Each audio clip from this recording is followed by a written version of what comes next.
Hello, everyone. Welcome to another exciting episode of Antuan Conversation with Antuan Vance. I don't know what I'm saying. Sometimes I'm all over the place, but I'm really excited to have another one. It took me a while to get this interview to get set up, and I'm glad I finally got a chance to talk to him. Jim Infantino, author of the Wakeful Wanderer's Guide. He's got two novels out in that series. He's working on the third. You're going to hear about that in his interview. We had a great time talking. Really cool guy, really down to earth. He's a musician. He's got his own tech, his own like website platform. He's got a lot going for him. And I listened to his music, and I mentioned that in the podcast. Maybe whether or not I edit that out, we'll see. But it's just good stuff. So it's great books, good music. Worth checking him out. But I hope you enjoy this episode. Take a listen to this podcast. Enjoy.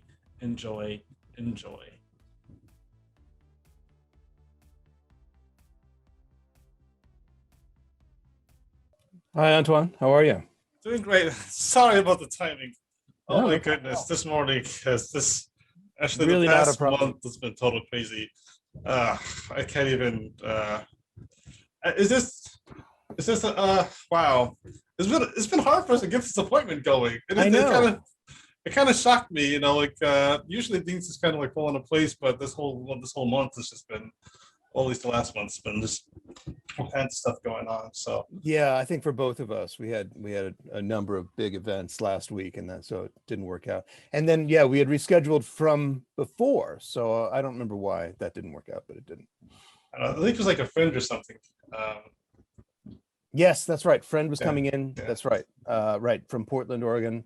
Let me know last minute, and was like, "Can you drive us around?" So, It yeah, happens. yeah. But it's great to have you. It's finally good to have you here talking to you. Um, Nice to be oh, here. yes, yes. So I tell you, I have. I'm gonna enjoy this conversation because I've listened to your music. Oh, cool. Yes, and whenever I start these interviews and these conversations, I just expect that okay, we're gonna be talking about writing. This is gonna be just like chit chat about our methods and all this stuff. And then like Right. everyone has all this other stuff going on, all these different like they're all dynamic people, and Yes. so I'm genuinely truly impressed when I have a guest and there's so much depth. Um, and you even have a video blog. You got your stuff on there. You got your websites. What I saw you have you manage and you help people get have improved and better websites. Um, That's right. Yeah, my day job is that I build websites for people, but I've also built my own platform for yeah, websites called Slab. So I've built a lot of sites for a lot of other musicians and some authors, and yeah, that's what keeps me in ink and coffee. So yes, yeah. yes. And one of the questions before we start going into your novel was just how do you juggle it all? Because for Oh, me, like I have like my full-time job, and every time the schedule fluctuates, I've got to like reorient how I even think and how I process things and how I manage my days. Then you have writing, then you have like relationships, and then you have like all this other stuff, and exercise, and right, like and right, cooking, and trying to like budget and pay bills and do stuff and like life stuff, grocery shopping, and we have to shove all this stuff into these little windows. And then like you've got like a band, you've got your websites, you've got your writing. Like what? How do you manage it? that's I mean, that's a great question. I don't know that I manage it that well. I mean, I I find that some of the activities help the other activities. So that's good to know. So for example, like working out. I'm actually, for a while I was swimming, and that was great because it's a lot of physical activity really fast. So you can do 20 minutes of swimming and really wear yourself out. At least I can.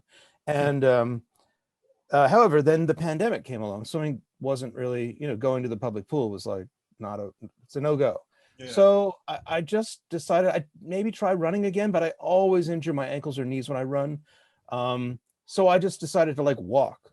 So in the morning I walk. I'm on vacation now, so this is a cabin owned by some friends and by a lake. So we get like 2 weeks a year here, and it's harder to walk here because we're down a long dirt road. So we just walk the dirt road, and Yeah. swim. Um, but in the city, I start the day walking, and then that gives me ideas for songs or the novels. It clears my head for the day. I'm not taking any calls while I'm walking. Sometimes I'll listen to a podcast, but better really not to. Better to just empty out and just walk. I live in Boston, so I get to walk to the public gardens, which are beautiful, and or to the Esplanade and back. And then I think a lot of our day is really not used well. So I always try when I'm not being productive to not be productive instead of fighting not being productive. So either I'll really relax or play a game or write during that time. And in that way, and then the hardest thing is knowing when to quit for the day, because you never get as much done as you wanted. And but you have to stop, right? And I have a family, so I have 2 little girls and my wife, and I like to cook. So I really need to get home at the end of the day. And that's been the hardest challenge, really. I think when I master that, it'll be a little bit better. But I think I have to eat into what we call the working day. The working day is generally too long. You can't be effective for all that time. The trick is really to just be effective when you're being effective, and then do your other things to help you become more effective, to balance out, so that everything can work a little bit better. That's my take on getting a lot done. And the band, I don't know. We should rehearse more than we do. We just don't. Well, I mean, that's I guess that's also that's I like what you said, because you're right. It really is the whole managing time and just taking that time. I do fight. I do Right. fight it with, like, when I'm sitting there, I'm like, man, I should be doing something. I fight myself.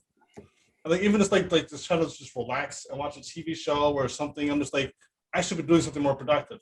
And Right. I stress myself out trying to be productive when when I know I should be productive, instead of just relaxing and just enjoying the time, because this is life and we should just embrace those moments of peace. Yeah, and if you fight those moments where you're not being productive, it's going to Yeah, take longer for you to get back to being being productive. productive. Yeah, yeah, So it's wasteful. I think eliminating the waste of that anxiety of trying, like, I should be starting the first chapter of the next book. Well, I don't have all the pieces in my head yet. They haven't all come into place. So maybe I need to space out and just daydream for a while until all of it falls into place. And then when I write it, I'll probably get it done in about 2 hours, you know? yeah, yeah. But we spend so much time like fighting ourselves, like I should be over there. It's like you're stuck in traffic, and you didn't expect to be stuck in traffic. So you think that you should be over the next hill already, but you're not. You're where you are. And when you stop fighting it, you have more energy for other stuff. Right. Yeah. Yeah. And actually, we mentioned that. Yeah, I do have a chapter in my mind. I'm like, okay, like, I've been putting this chapter off for a while, and I really have to get into it. But you're right, the pieces aren't all together. And I have the same problem with the previous chapter, because I have like 2 different characters' story arcs going, and I'm trying to like get both of their the meaning for what's happening to kind of flow for both of them. And I got one that kind of came apart on its own and just kind of worked itself into place. You know how that goes. Like, we put this piece here, this other piece is kind of like just starts coming in. And it's like, the Lego pieces of life just kind of just find themselves making something you didn't realize you were making. Yeah. And so, like, I'm kind of going to probably do the same thing with this next chapter, but I still have to get the framework together. And so I have that where I'm just like trying to get that together and trying to not get distracted, but also not fighting myself so much that I'm just like pressuring myself into writing. And then when I sit down there and I'm writing, Sometimes you got to push yourself to write, but other times if Yeah. you push yourself too much, then you start to muddy up your mind because you're so I get ahead of my inspiration. If I've built up a whole lot of inspiration as to like what the action is and where it's going, because I find this whole process to be very mysterious. I'm a pantser, right? I'm not a plotter. I don't believe, I will have a rough outline of where I'm going, but I won't yeah trust it. I'll believe more strongly in the inspiration of the moment, something that comes up either while I'm writing or while I'm just thinking about it. And I did in this last book, I did, my daily pages. I did every morning, I did a certain amount of work, and it worked for a while. And then I got ahead of my inspiration and I needed to stop because I was just going to be writing stuff that I'd have to throw out. So I trust that inspiration. I trust that the story is unfolding in my head in a wiser way than if I consciously put it all together. right. And I want that story, right? I want the one that will mystify even me. So, and of course now I'm coming to the end of a trilogy or a 4-book series. It has to all come together in the end. Although, I don't know, I've read some science fiction writers and it just doesn't, like you just get to the end and it ends. I don't really want to do that. I'd rather have things tie up or at least make sense, but I always, yeah, I'm like you. It's like, you don't know how you put those bricks together when you let it all come together in your head first before you sit down. Yeah. And so, yeah, if I've really stalled, I'm going to need to do pages again, but I'd rather just sit down when I know I've got the force behind the chapter, because then it just comes right out. Nice. Um, I'm so meeting. Oh, go ahead. no, so there's a certain amount of daydreaming, right? There's a certain amount of what we think of as not productive time has to occur. And it's so hard, for our Western culture to look at daydreaming as productivity. Yeah, yeah. And for writers, that's like our bread and butter. Yeah, you This is need it. daydreaming. Like this is how we survive. This is how we get our cognitive sustenance to actually put it on the page. We got to have like that fade out and let reality kind of like formulate. When we're off in the cloud. Yeah, Right. yeah, Yeah. Because then when the reader gets to read it, it's this complete thing, it's this fully imagined thing that we've managed. Hopefully, if you can type it right. yeah, yeah, yeah. But you've fully imagined it. It feels like a a real place. And you know what the scenery looks like, what the trees look like, what the road is, it's paved or if it's dirt, the whole thing. You don't have to say it all, but you know it all. And so then it feels like, when it gets read. Yeah, yeah. I was just gonna say, I've met a lot more pantsers than I have plotters lately. I feel like Mm-hmm. pantsing has kind of become like a part of a major part of writing culture than it used to be. I guess there was all this pressure in the past that you had to have it all figured out, and if you didn't, you weren't a good writer. And now there's a lot more people that are just like, you know what? I'm just gonna be like a cowboy. I'm gonna jump on my Yeah. horse. I'm just gonna ride. I'm just gonna see where the journey takes me. And I've got the lasso, I'm like, right, yeah, yeah, you got to capture those yeah, ideas when you see them, and right, right. and it's beautiful to see like what comes out of it. And it's funny how you mentioned sci-fi writers. You come to the end and it just ends. And the first thing that came to my head, even though he's not strictly sci-fi and he's more horror than anything else sometimes, is Stephen King. And like people have like this criticism about the end of his novel. Sometimes they're not what you expect them to because there's like this big build up. Yes. Yeah, Well, right. I mean, I always feel like with Stephen King, and I'm not a huge reader of Stephen King. I read a little bit, but there is a kind of just a sense of like mortality, yes, yes. there's an ending. Sure, there's an ending. We all have that same ending, and there it is. That's not where I'm going. Not going. I'm not. I guess I'm not writing about mortality. That's an interesting thing. That's not the point. I think I'm writing about society and communication. And so, yeah, it doesn't need to have a moral at the end, but you have to feel satisfied. Like, there shouldn't be another book, you know, we've Yeah. come to the end of the story. I want that kind of finality. And this is actually a great segue to start talking about your novel, because you have a lot of culture in your novel. And the first thing that kind of threw me off was the texting thing. Sure. Because when you were talking about texting, first I was like, they're not communicating vocally. And so for a moment, I thought that they were like doing like sort of sign language, but you never communicated any sign language or any kind of movement of hands or anything like that, or gestures. And then it hit me like, wait a second, this is thought texting. Right. This is dark communication. They're transmitting through their minds, and they have like these little implants in their head, and that's how they're communicating with each other and sharing like emotions and stuff. I'm just like, wow, like this is interesting to see, because you don't see this very often. At least I haven't. So I think there's been stuff like it. I can't remember off the top of my head. It is telepathy, right? So that's all usually been handled by magic. When I want to say, for people who are listening only to the podcast, the audio, it's THEXTING, not SEXTING. So thexting is, because that I've right. people like, good call that one. That's been around for a while, Jim. I'm like, no, different spelling. But this is, instead of magic telepathy, it's technological telepathy. I'm really not that far now. I mean, Elon Musk is working on these implants with chimps. I actually think all of it's coming together faster than I said it would in the book. But yeah, the basic idea is you take the iPhone, you stick it in your head. I think we've all been thinking about that for a while.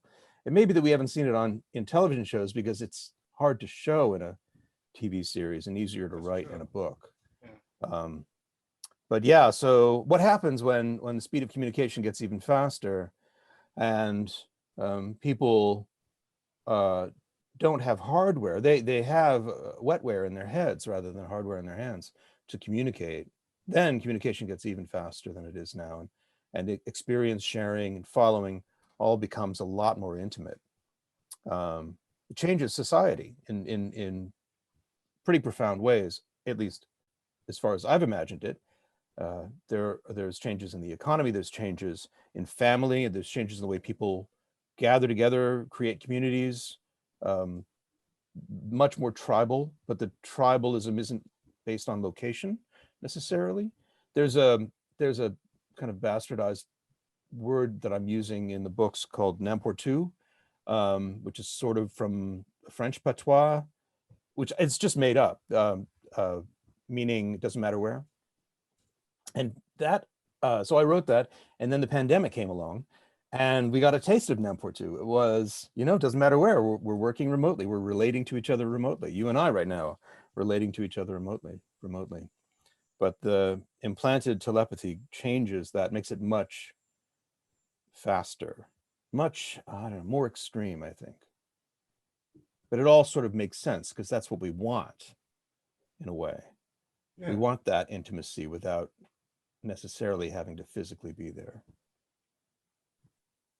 I agree. I do miss. I've actually been getting better at meeting people and having more time in person than I had before. So it is nice to get that back.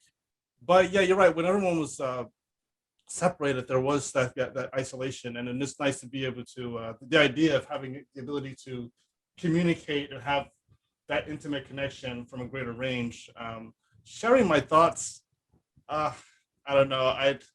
That's scary as a thought for me. I feel like our society right now is so divided that, I feel like it could unite us because we realize we have a lot more in common, like a lot more in common than we have this done in common.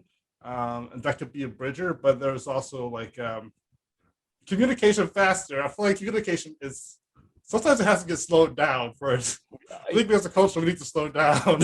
Yeah, well, there's like, I'm not describing a perfect state of affairs, definitely, right? It is a kind of utopia, but all utopias are a little messed up.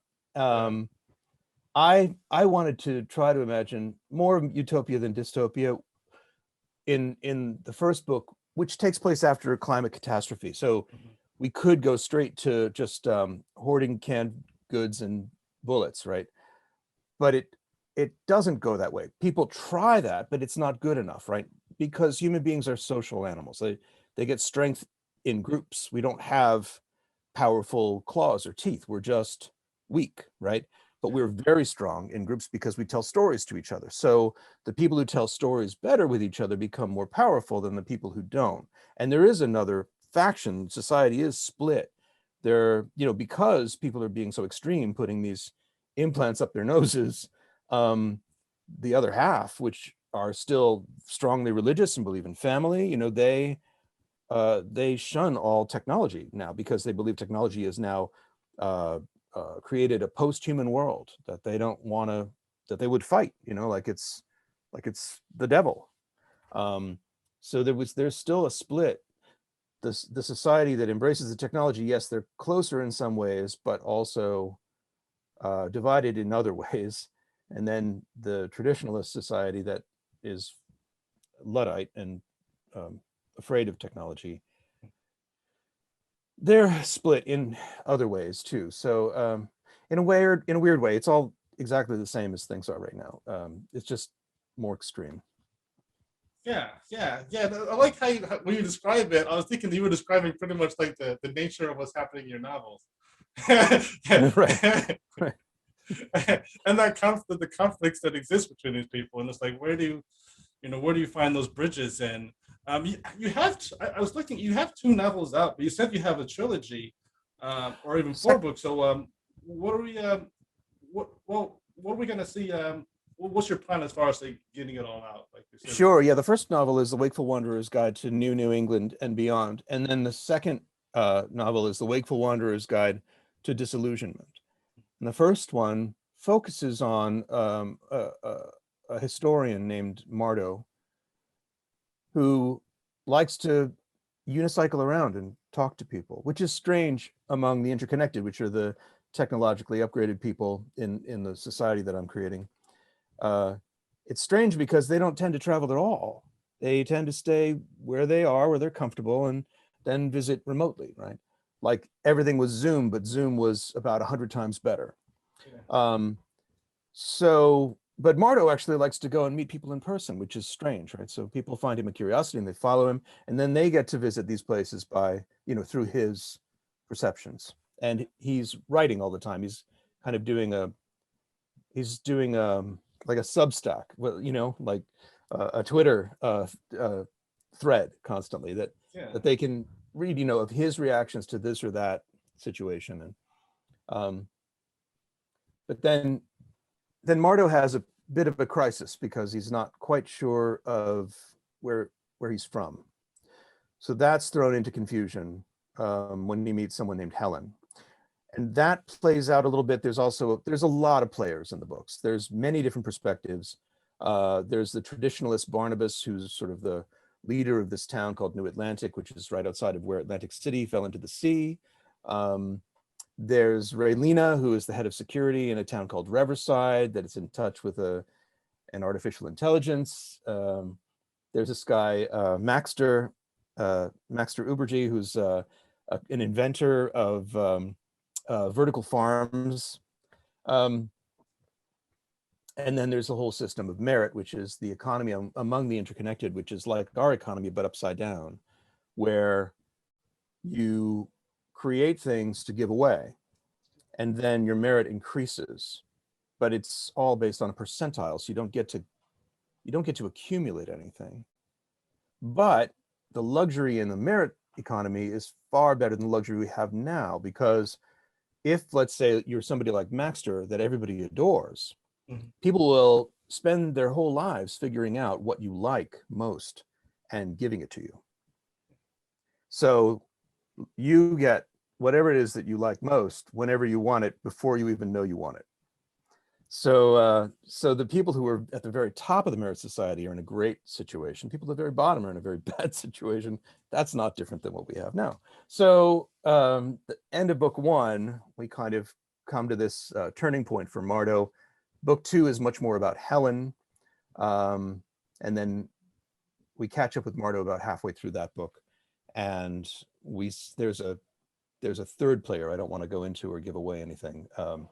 That is maybe a greater threat than even the traditionalists or the interconnected that may throw the whole thing into turmoil. The interconnected and traditionalists are always fighting. But this third entity is more of a threat to both.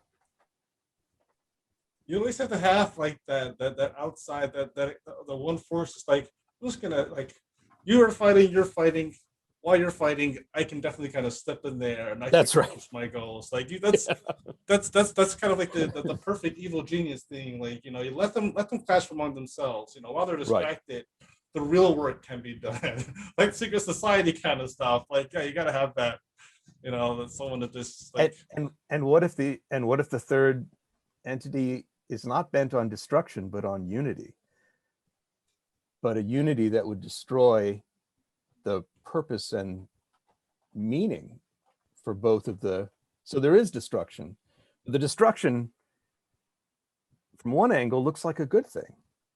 Yeah. That's where I'm going with book 3. And it will either end with book 3, for which I don't have a title yet, or it will go on to book 4, but I'd rather it stay a trilogy. I'd rather get to the end of this conflict in book 3. Yeah. I like that. You said like you don't need to cut this off. Like I've got to bring it into it because I think that puts pressure on yourself to really kind of like shape the story. I like that. You know, even if it's like, you know, twice as thick, right? Yeah, it'll be the third book, and it's, you know, 600 pages. Maybe not like the Deathly Hallows kind of situation where like you have all these other books, and like the Deathly Hallows, like that's right. Like thick. She was like, no, I'm cutting this off. No, I'm book number 7. Like, so we've got to end it. We got to end it on 7, right? Exactly. So it's like this encyclopedia. Yeah. Hopefully not that. I mean, I could see it being maybe a little bit longer than the other two. The second book was a little longer than the first, and the third book might be a little longer than the second. But then, if that is the case, then it should end. I don't want a 7-book series. I'd like to start writing something else after this. Could be the same world, but maybe just different characters. Yeah, I can see that. Yeah, and I was talking to someone else, and he was talking about the merits of starting on something else because you don't want to get like he said every time you in a series you always have to sell that first book in order to get like the rest of the story going, and so like there's like the pressure. And it is a nice idea if like you start something, you create this great adventure, then you can move on and work on something else, and it's separate and it's beautiful. I like both. Like I read series. Like it's I don't want to say exclusively because I do read a lot of single ones, especially now I've been doing like the podcast. I've been spending more time reading things that are just like individual books, to kind of like to see the different things. But I've always just I get sucked into a world and I fall in love with that world. Right. I don't want it to end.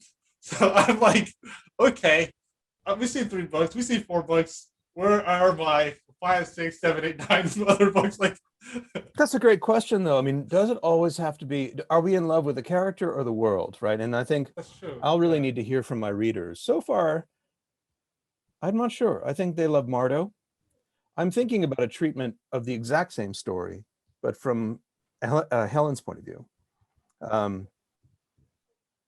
And that maybe would be for a different type of project. Because from her point of view, it's a very interesting version of the same story. It's a different story, different emphasis, different arc than, you know, Mardo, who's more complicated. Helen, it's easier to relate to her. Yeah. So, but I wonder if maybe, you know, after 3 books, write in the same world, from completely different characters' point of view. I wonder if that would be satisfying. If the world is enough to draw you in, or if it's really the characters in the world. I'm not sure. Sure, and also this, like you mentioned, like the different perspective. So like if you're seeing his story from like opposite perspective, and kind of like, what if you wrote one book where it's the hero's perspective, and then one book where it's the villain's perspective, and the hero is honestly shaped as a villain because they have like they think that they're doing right by taking out this villain, but the villain's experience and life experience has shape them in this way. And some stories are writing this way. They're writing like Maleficent, and you've got like Joker movie where they're telling the stories of the villain, and you kind of empathizing with them. And maybe that's healthy, maybe that's not healthy for us to do empathize with villains. Oh, But yeah, at the same time, it's beautiful because you get to see that, the humanity in them.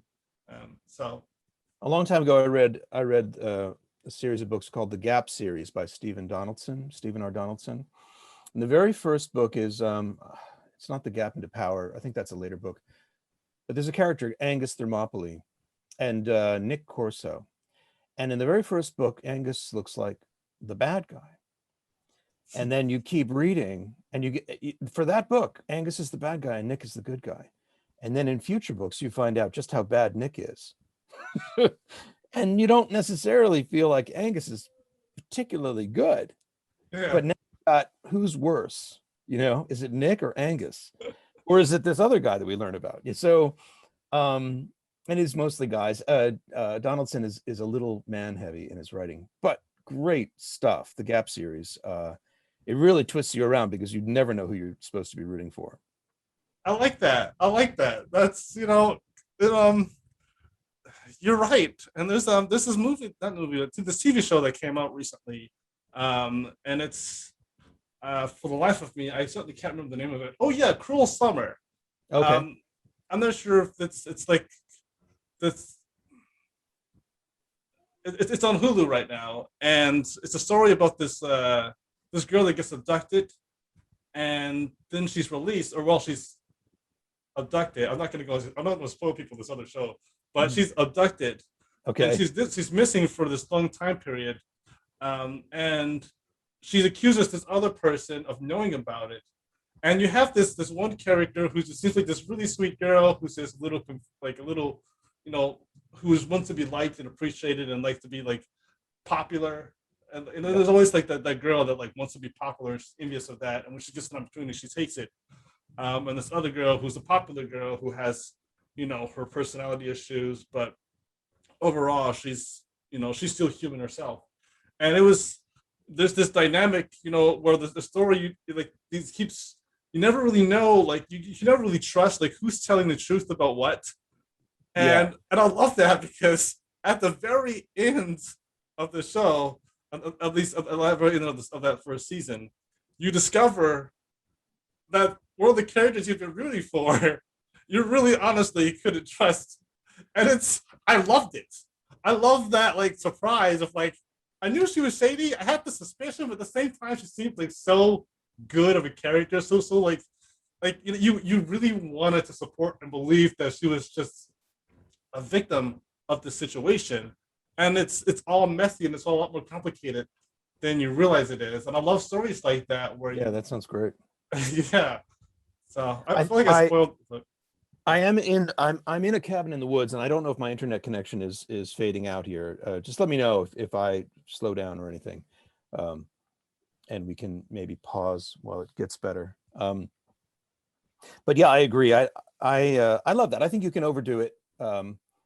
It's tricky, right? You have to. It's good in the right amounts. But if you're always keeping everybody, even in the Gap series, things kind of even out a little bit, and you do know who's doing a good thing, and you do know who's just looking like they're doing a good thing. Yeah.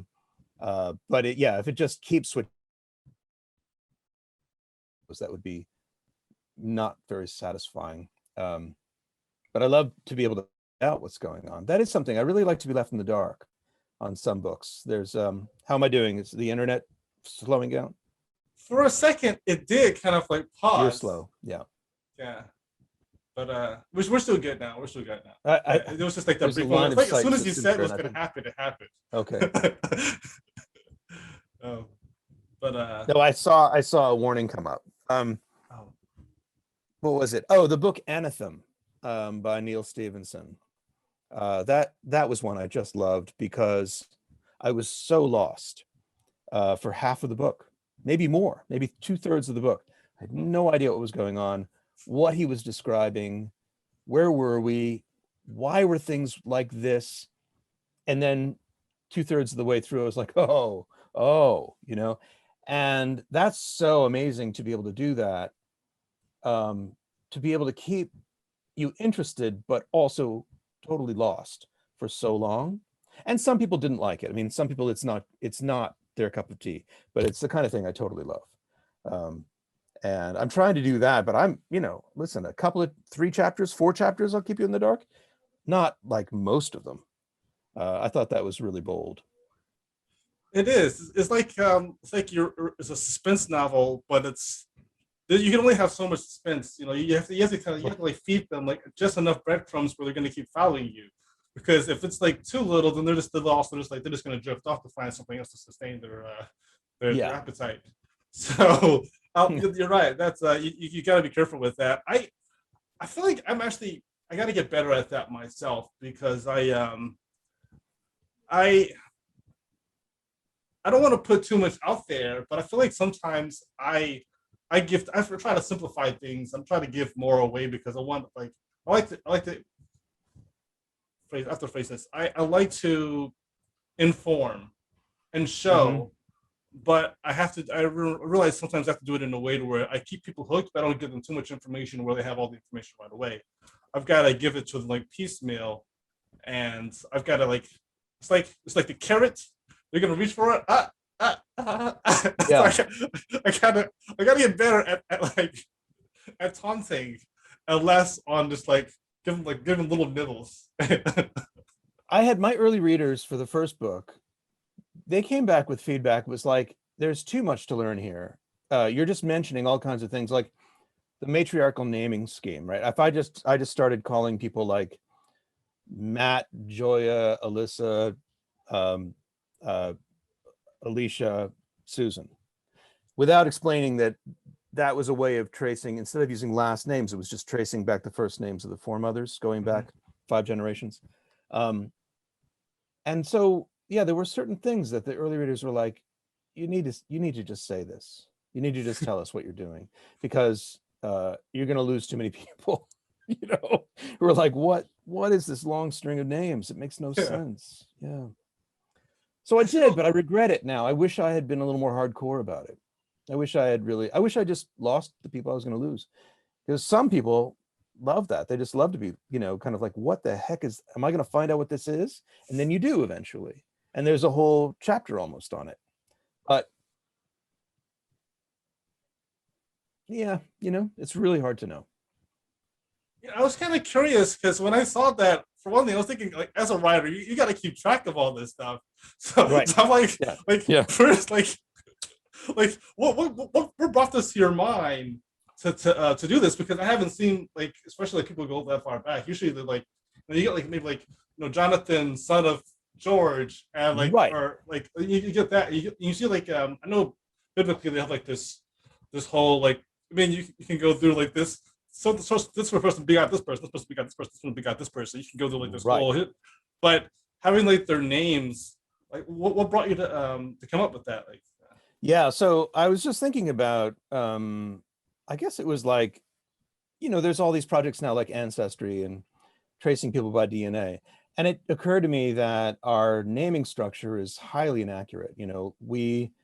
It's the so-and-so's son. It's George Georgeson, it's how a lot of these, he was the son of George. Okay, is he really? Because women know exactly who they gave birth to. They were there. Yeah. Men were not. Right. And so it's rife with error. Let's just say it's 8% error. That's a lot. So if you trace back your mothers by their first names, not by the last names, because that's always named after the man's family. So if you, let's say a society decides, okay, that's really inaccurate, let's use a different way, and they make a clean break. And so I'm Jim, Linda, Bonnie Lynn, Mame, and I can't go back any further than that, etc. Right? Then, okay, we know, okay, that is a direct connection. Each person was there for the birth of the other. My daughters will trace back through my wife. It's more accurate. And you can have a long string of these things because there's all this computing power in your head, and it's not a problem to remember it. And you're transmitting wordlessly, so you don't have to go through the trouble of saying it all. That's true. So that's why, actually, I was like, well, you could go back 20 if you had them. that wouldn't be any more difficult for people sending, text to do. But if I wrote out 20 on the page, it'd be half a paragraph. So there's no point. Just do 4, 5, et cetera, et cetera. And then in each of those names is a link. You can then find out, okay, well then who is she married to, or who was the father, or who do we think the father was, and who was his mother, and you can trace it all the way. You can just keep going with these names. Yeah. Okay. I like that. That makes perfect sense why you would do it that way. I never really thought about it that way, because you're right. I mean, like, the mother is always there for the birth, and she's you're right. There's always that question. Well, not always, but sometimes there's the question of fatherhood, but there's no question of motherhood, unless they're like abandoned. Or in vitro, maybe I think that those situations would be more rare. Like, if the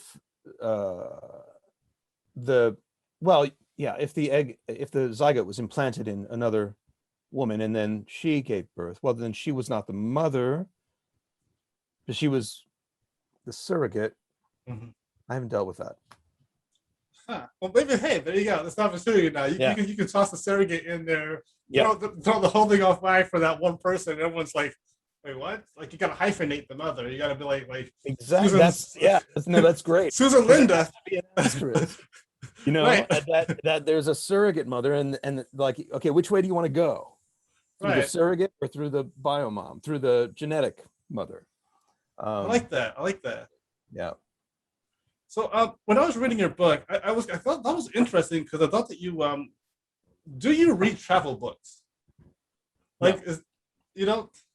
No, because I feel like that's what you kind of like what inspired his writing. Like this, you tell like his actions, his story, what was happening. But then you'd have like these in the guide, you have all these details, and I felt like this is totally like, okay, he reads travel books, he writes travel books kind of material. He's like I thought that you maybe like what's the term that the website you go to crap. Well, I know about Rick Steves, and I mean I'm aware of travel writers, but I'm not. I'm not really. I just was trying to picture what Marto would be interested in, and what would get his attention. I think he's just very fascinated by the way the world changed. Yeah. And he's fascinated in tracing why people made the choices they did after the world changed.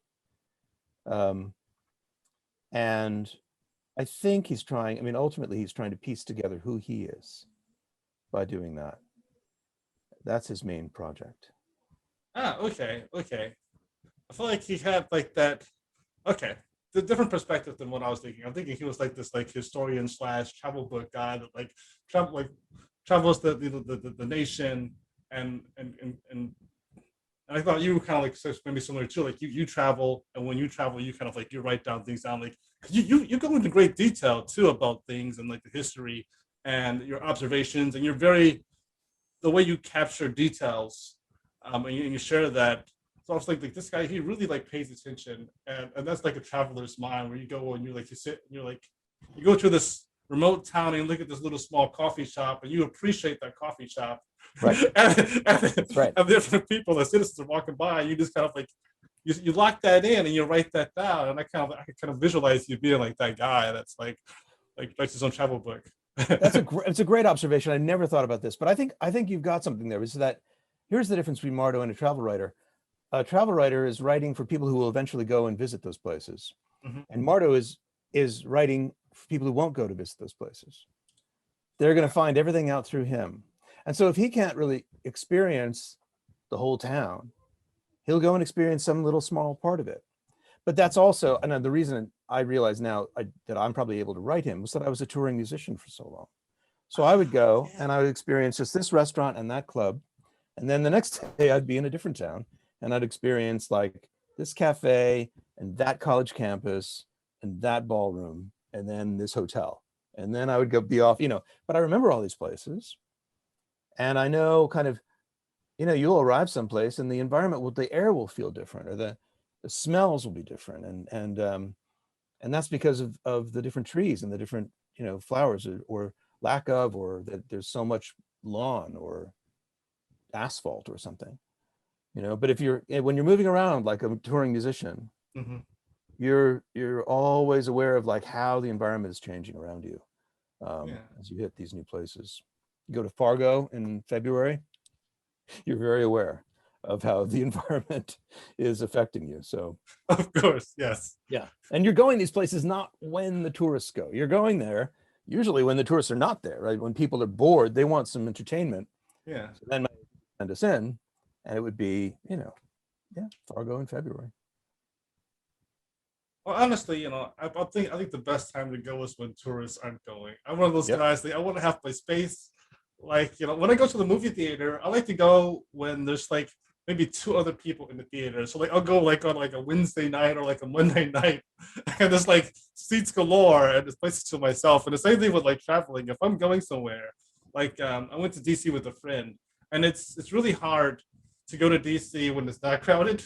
But somehow I found a way. And it's nice just having like traveling and not having like people bumping into you and having. So I think that's cool that you as a tour as a musician, you tour these places, you get to see this world, you get to experience all this stuff, and then you still have that benefit of not being like crowded. Right. Yeah, right, exactly. Hopefully there's a crowd when we play, but Yeah, of course. the rest of the time it's just their lives is normal, right? It's not the height of some season or other usually. Yeah. We've also played places during tourist seasons, but I don't think that my experience was exactly like Marto's. I just think I know, like a friend of mine, Dar Williams, wrote a book, What I Found in 1,000 Towns, and it was very similar, except it was real world, like urban planning or town planning, and why are certain communities thriving and other communities not? And she's been through these places. She's toured a lot more than me, to many more people, but she's been through the same towns over time. So she'll come back 4 years later to the same town to play the same hall or a different hall, and she sort of took notes as how the town changed. And so her project was like a real world version of what I'm writing Marta's project as. And we both wrote them around the same time, actually. But we weren't necessarily communicating about it. It just happened to be that way.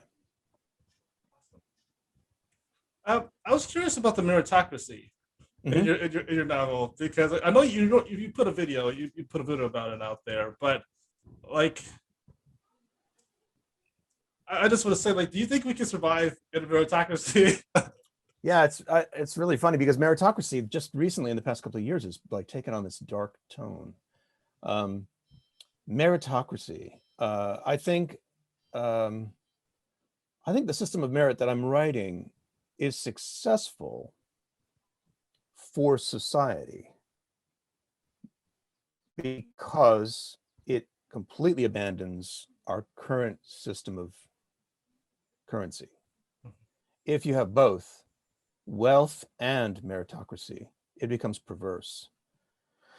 And actually, a great example of that is that Black Mirror episode where there's money and merit, where and things spiral so far down so fast. There's no money in among the interconnected, so there's only what have you done for us lately, which is problematic in itself, but it abandons so many other things. Like it abandons like typical our existing kind of measurements of wealth and worthiness. Like we impart worthiness on people based on how much money they have, because of the old puritanical Calvinist prosperity doctrine. So this is like a clean break from that, whereby people do import value in society based on subjective value in society, rather than based on something unrelated, like how much money you have, right? Which is supposed to mean how worthy you are or how important you are in society. But we know that's not really the case. You just have to watch the interview of Jeff Bezos when he came back from space, right? Or near spaces. These people are not necessarily the best people to be in the positions they're in, but they are. So, but in this case, everybody would agree that the top 10% should be the top 10%. Now that creates a different kind of oppression. Yeah. And it isn't one, strange thing is it isn't one in which like race and class fit. And that's, I mean, that's been something that I've just been aware of, like exploring this, is how much like race and class are like twisted together in our society. Yeah. So would it continue? How would it continue? So much about family has been abandoned. I think it would have to continue in secret, because it's very, the whole, that whole looking down on other people aspect. If you're always kind of out in the open, there's no privacy, and people are watching you, and you're creating things for people in order to make your position in society better, any kind of hatred toward anybody in that society would look pretty bad. So it'd be really hard to get away with it, but it doesn't mean people couldn't. Yeah. You could be a sociopath in this society, but you'd have to be very, very clever. So in that way, it is a meritocracy that is internally coherent, unlike what we have. Does that make sense? Yeah, it does. Because I'm thinking like, for instance, like your character, he's got like this like, I wouldn't say a swarm, but he's got a lot of gifters because of what he offers as a writer, and he gives people experiences. And so that's a great example of when you're doing well, when you have like something to offer, when you can give people these wonderful experiences, people are going to want to be a part of that and connect with you and gift you, and of course he's giving his own in a different way, but that's a nice merit. And I'm thinking what you said about the racial stuff, historically, I'm thinking to myself, how would that have changed how the event occurred? And in the future, in the present, how can that change things now? I know there's a lot of, everyone's clamoring on the internet right now, on social media in the world. Everyone wants to be on the spotlight. Everyone wants to have like their name out there, because we all have platforms that we're trying to build, and I feel like in a way that would kind of work for a lot of us, especially those that actually like produce something of interest and of value. Which is like the goal. It's the goal now in social media. But it would be in the interconnected world, it would be the total goal, right? That's all you would really do. It's just, and some people do. Like I follow people who have these Substacks where you subscribe, and they're committed to writing 2 articles a week, and one on the weekend, and that could become it. But it's measured in money. This is just measured in how much gifting, right? So what do I receive? Am I receiving everything I need? Am I receiving more than I need? Am I at the level of wish fulfillment where people are like guessing my wants before I even know what they are? And what does that do to me? Would I be addicted to that? Would it mean I'd be afraid of losing that?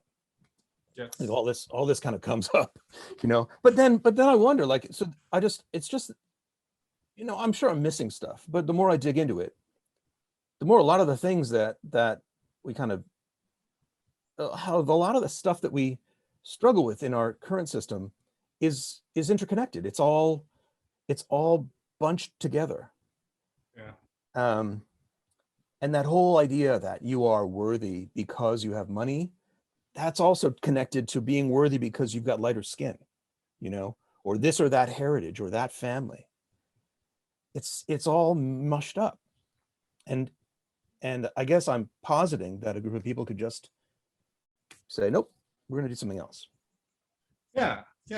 I can definitely 100% see the merits of I work hard to produce something, and I put it out there, and I'm recognized by that, and I reap the benefits of it, as opposed to this person just can just do whatever they want and live a pretty simple life without contributing anything. But because they were born with all of this, Right. they're just gonna coast. And so you have like this class of people that coast and don't really have to work very hard for anything. You have this other class of people that are like putting their heart and their blood and their tears into building.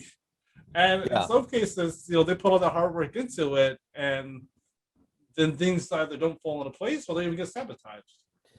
So that's kind of where you're right. Like, how this would be a very different world if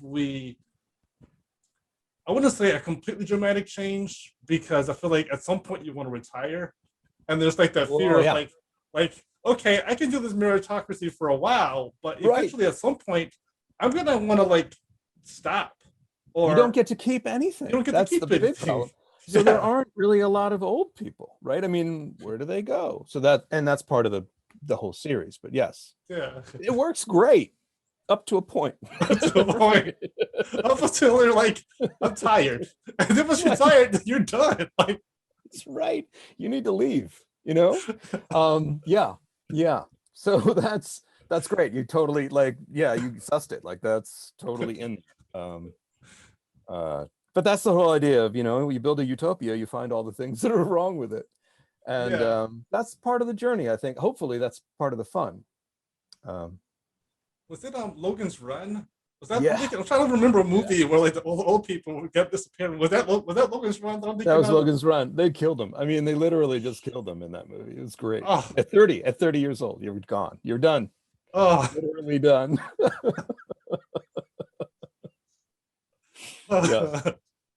Yeah, I should watch that again. That's a great premise. It's a classic one, and it's like it was like on the very edge of my mind. Like, I remember like certain little trivial details. Like, that's it. Like, I really I'm gonna sit down. I gotta figure out which streaming service it's on, and I'm just gonna sit down and it's a classic. I gotta it's time. That. It's time to bring that. I mean, I saw it when I was a kid, so it came out a long time ago. For me to watch it as a kid. So that's a great reference. I'm kind of curious too, because I saw in parts when they were having conversations, there was also the concern of like, if they say something rude or say something that someone might not like, then they also might lose merit. And so like there's that social, it's like a social economy too. And that scares me too, because there's because again, the meritocracy, but like I feel like that's like I don't want to have a bad day ever. Like, you're almost terrified to have a bad day, because if you raise your voice or you're impatient like once, and someone's like, ding, and then like this cultural idea that if this person read it wrong and this person read it wrong, they're legitimate in doing that, and then it like kind of like it. It's dominoes. What if merit was based on how funny you were? It's sort of like that. It's that you're constantly coming up with good jokes. Great, it'll just keep getting better and better. Mm-hmm. But if you have a couple of bad ones, or just ones that just don't ring right or sound mean to somebody, you could be heading down a very bad path very quickly, right? And not be able to recover, because people would be like, yeah, remember that time you told that bad joke that was in really bad taste? Well, you're doing it to try to be edgy and to get ahead maybe, but you hit it wrong. You just put the wrong spin on it, and now your life is ruined. Right? But that's happening right now. I mean, you see some comedians have even said like they're terrified because this cancel culture exists to a point. Sure. There's some logic behind it at some point, but we are drifting towards like, if you say that one thing, or you said something like 10 years ago and it's still in your feed, and someone finds it, and some person out there is like digging through like archives. Yep. And they find that little thread there. Then they pull this thread out. And they're like, "Hey, look at this!" And your entire your entire career is like, shut down. That's it. And we're never going to find anybody who doesn't have one of those. So I think at some point, we have to grow up. But right now, it's really bad. Cancel culture. I think cancel culture is just another word for this meritocracy, this social meritocracy, which is, some people are seen as, beneficial for the rest of us, and some people are not. and they're different groups of people see it different ways. Mhm. But there is this kind of general consensus based on how many followers and how many likes. Yes. All kind of happening. It's just going to happen faster and more, I think. Yeah, it's been a gradual thing. Like, Instagram and Twitter. You have this Instagram people, Instagram models, people that are Instagram influencers, Yep. and they have like millions of followers. And you look at the Instagram, you're like, what did they do exactly? Like, what's happening right now? Like, how does this person have so many followers and then just post a picture and talk about like how much they like chicken nuggets? And I wrote like this 400-page novel. Yeah, bots are cheap, by the way. I mean, you can buy bots to inflate your followers and numbers and all that. Yeah, that's true. So, and then the more we know that, the less we really trust these numbers. Or you kind of look, it's definitely tricky. And there needs to, there has to be a strong governance of it, but not in the same sense as government, because in the interconnected world, government doesn't work. It's just there's no money. I mean, governments need money. So there's no law. It's a lawless state too. So I don't know. It's I think with a lot of the automation, a lot of like me, follow me bots, it really throws the whole thing into confusion for sure. Yes. Because you don't know, right? I mean, you could just be shelling out for all that. Yeah, for the million followers, etc. That's true. I need to start doing that. Honestly, no kidding. There's a case to be made. Yeah. Followers don't represent sales, so I'd right. rather just So that's one thing there that makes a difference. Wow. But I'll tell you, this puts a lot into thought, and I'm pretty sure that again, like, people are, check out this book, and they're going to get into that, be going to deep thoughts about meritocracy, going to think deep thoughts about how this crazy world is, and we haven't really touched the whole climate stuff in this conversation. I just wanted to pick your mind on this because sure. the COVID thing, I think, was a gift, in the sense that as a culture, we're a lot more remote, and we're driving around a little bit less than we were before. We're traveling a little bit less than before. And we've seen, just in a short time period, how us, not for a while, the normal wasn't the normal. And being at home was the normal. And in that small pocket, it actually helped our environment.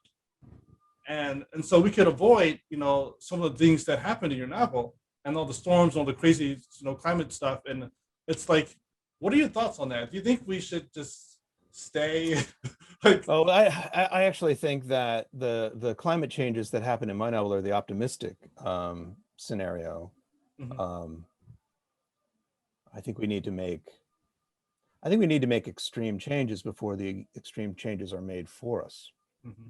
In my book, the extreme changes are made for everyone, and things fall apart somewhat. But human beings are really adaptable, and they put things back together, and some of them put it back together kind of like the hippies did in the 60s. They were like, screw all this, we're going to do it our way, right? Yeah. I don't care what my parents did. They were totally wrong. Society is totally wrong. We're going to build a yurt, Yeah. And the thing, tools at the disposal of the people who rebuild things in my book are, far more advanced than what the hippies had. And the hippies actually gave us Apple Computer, and a lot of the early nerds were, of that generation. So I was just imagining kind of necessity being the mother of invention. Things get bad, and then people get busy, and some really interesting people get really busy making really interesting things. And other people hide in the woods with their dog and their gun, right? And they find, they do the traditional route of brute force, And I don't, who knows, you know, can you survive that way for a while? Probably, but eventually somebody's going to have to bake you some bread, or, you know, um, you're going to need to get along with people. Yeah. So yeah, I mean, those are my thoughts. I don't know how much we can avoid what's coming. I think we have to do more than we're doing to avoid anything. It's really like, it's just like, how bad do you want it to get is what we have in front of us now. I don't think there's any way to go back to what we had 100 years ago. This is really sad. It's also sad to have kids and to say that. So, but I, you know, I think we can create a completely different situation that will be in response to the things that we've done. Yeah. And I think there'll be some real anger.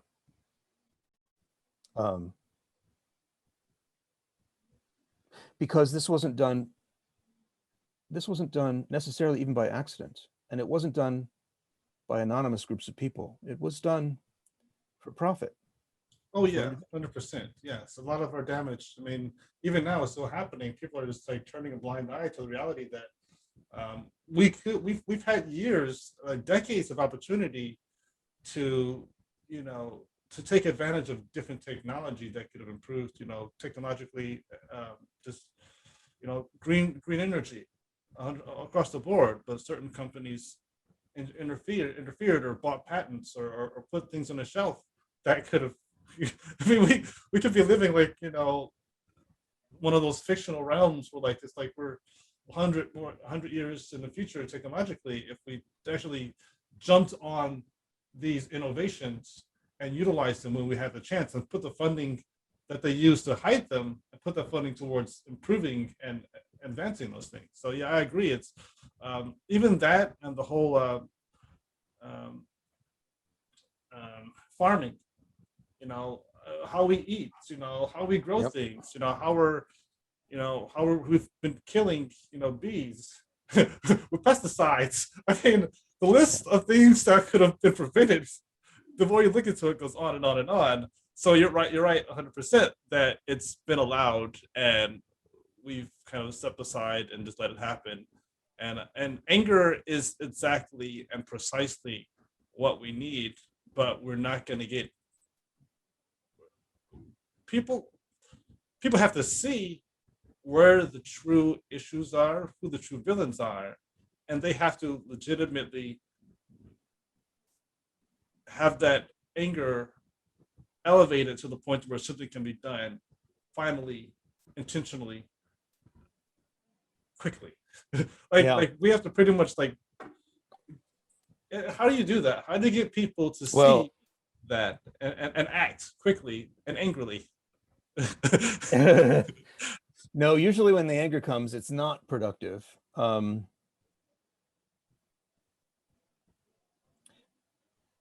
Usually when we face, you know, when we have to survive, we find a new way.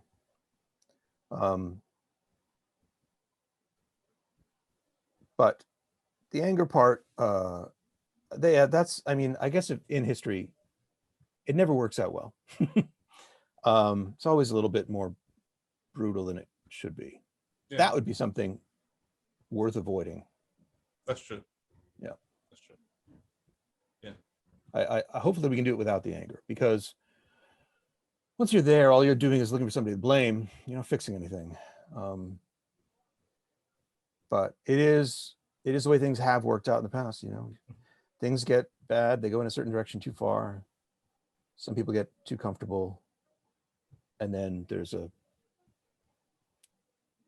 violent change. But man, such a downer. Sorry. It's okay. No, you're right. I mean, it's, you know, reality. You can't always. I like to say, like, I don't really do the whole toxic positivity thing. Like, I feel like we have to be honest with ourselves and honest about reality. And this is one of those issues where we have to be downers, because reality is not gonna, like, you know, until we actually start to affect change.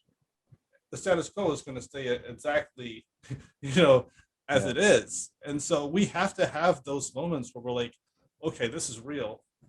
You know, like this is like the predators at the front door, knocking at the door. Yeah. Like we can either like be quiet and be like, Turn the music up. like yeah, like they're not outside, they're not going to come in, or we could take proactive action Yeah. to handle it before it gets inside the house. Right. like, Right. like, Once like, the bear is inside the house, there's not a lot you can do. You're out of choices. right, Right. Right. So, like, Yeah. really, climate change, the disaster that we've all been like harping about, it's at the door, and we have to be like, okay, you know what, this is a real deal. Like, I can hear it, I can see it. Like, let's like, yeah, it's up our game a bit. I think probably be a good idea. yeah. And have you considered like writing a prequel, and having like these conversations come into play, and like, you know, people waiting until it's too late to act, kind of thing. That's actually, so rather than writing a prequel, my second book jumps around in time a bit, and follows a different character that's just introduced very quickly in book 1, but then becomes more of a main character in book 2. And we find out he's older, and we find out what his role in all of this was. And that was really fun to write. Yeah, so we do know more in book 2. There's more of like, how did all of this happen? Yeah. How did things go downhill, and then how did things come back? So it's not just my being wishful, it's I'm kind of trying to tell that story too. Good. Yeah. Well, wishful thinking is the best. We've got to have hope, right? You know? Hope is not a bad, not a terrible. Action is better, but hope is good. Yes.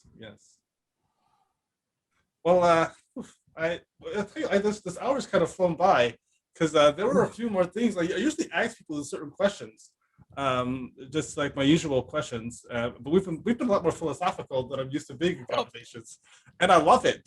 I love having, like, you know, those deeper conversations and really kind of like pouring our minds out about things. And it's because it's rare I get to have those real conversations. I wish I had more of those in this life. But I've really enjoyed it. I mean, it's I'm really glad for the opportunity to talk to you, Antoine. 100%. Yeah, and I mean, if you want, maybe we could do another, you know, sometime. Unless it's part of your podcast to ask the certain questions. I feel like we covered a lot of stuff. We did cover a lot of stuff. One question I do ask, I'll just toss it out there. If you were approached, would you want to have this become like a TV show, or like a streaming, like a series or a movie? Like, when you're writing this, do you ever have that idea in your mind that I could make this into something that people could watch? No, so not while I was writing it. But my brother works in Hollywood. He's done a number of cartoons out there. He worked on the Regular Show, Star versus the Forces of Evil, Flapjack. These kids cartoons that I love. My kids love them. So we do talk about it. But it wouldn't be like I was approached. I think it'd be more like I came up with a treatment and we pitched it. And he doesn't have any kind of automatic, you know, in with anybody. It's a hard, brutal world out there, but he knows how you do that sort of thing. Nice. And so I will be working on a treatment for book 1, and see if anybody thinks it could be a good TV show. I think it could. But the direction that I was mentioning earlier, where the main character is not Marto, but the main character is Helen, would be the direction I would want to go. Huh, okay. All right, that works. That makes perfect sense to me. Nice. Well, yeah, well, it's great. It's been great having you, and wonderful conversation. I look forward to seeing, you know, what else you come up with. You know, we get book 3 out there, you decide, you know, once you're like halfway or to the end of book 3, if you're like, all right, I'm going to squeeze one more novel out of this. Or if you decide 3 is the end, I'm going to cut this off, and you move on to, you know, some other story. Do you have something else cooking in the back of your heart, like kicking around besides, you know, this story, or are you just kind of like you're still gonna stay in that world like we mentioned before, but the different characters. Well, I have a nutty little space drama up on Kindle Vella. That I actually should put the next episode up. I don't know that I've gotten any readers yet, so maybe if people want to search for Jim Infantino on Kindle Vella, it's an episodic project called The Paradox Principle, and I won't tell you anything about it because it's kind of nutty. It's not like Hitchhiker's Guide funny. It's a little like horror, but also kind of a logic tangle. Okay. And yeah, so there's a conundrum. It's fun. I might build that out a little bit more. Yeah. I might build that world out a little bit more. Or I might go back and into this interconnected world and start with a different set of characters reacting maybe in a different geographic location, maybe in Europe, maybe in Africa, maybe in India. Awesome. Well, we look forward to seeing more of your work, and everyone check out that sci-fi story, that space story. I like that's one of my deep loves. Like I love space stuff. I love Star Wars, I like Star Trek, and whenever I see something out there that's like that, I'm just like, okay, I'm all about space operas. I'm in the Expanse. I mean, I could just go. So yes, I'll take a gander, and I'll see what's going on. Excellent. In your space world. But thank you, Jim, for joining me and being a part of the conversation. I really appreciate you being a guest. It was a lot of fun. Thank you, Antoine, for inviting me. Appreciate it. Until next time.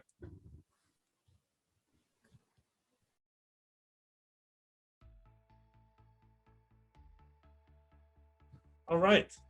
Well, there we go. Another exciting episode of a conversation with Antoine, guest star Jim Infantino. I really did like talking to him, and we had a little brief chit chat afterwards. But it's really, I can tell you, I love his brain. I love how it thinks. And it's just, so he goes so deep into his stories with the details of the culture, and it's interesting. We have, not really post-apocalyptic kind of dystopian thing. It wasn't really a dystopian society. It wasn't a utopian society like he said. It was kind of intermingling of post-climate catastrophe stuff, and just building a world. I like how he built this world, and we got to see more of I like how he built his world, as opposed to the usual like hoarding and people were running around trying to kill each other, like post-apocalyptic nuclear kind of stuff. You can kind of see you get tired of seeing that same old stuff. So if I know how to talk, I'll continue this line of thinking. I don't know, sometimes it's podcasts are fun, but sometimes I don't know where my head's at. But anyway, thank you for listening to this episode. Thank you for listening to me try to speak when my brain and my mouth work together. Check out his website. Check out his Twitter. Check out his music. I'm going to share his links in the comments, in the details of the description. I need coffee. That's what I need. I need coffee before I record these. I need some serious coffee right now. So check out his website, check out Twitter, check out all this stuff. Please like, share, comment, give us your thoughts. Please. We love to hear from you. We love it when you share because it helps all of our writers, all of our guests that come on this show. And I say we, I really mean me, because I do the podcast stuff. But I like it when you share it. It helps out all my guests. So please. I don't know what's going on today, guys. I really don't know. But again, likes, replies, whatever. And oh goodness, I'm done. I'm done. Have a great day. Thank you for watching. Bye.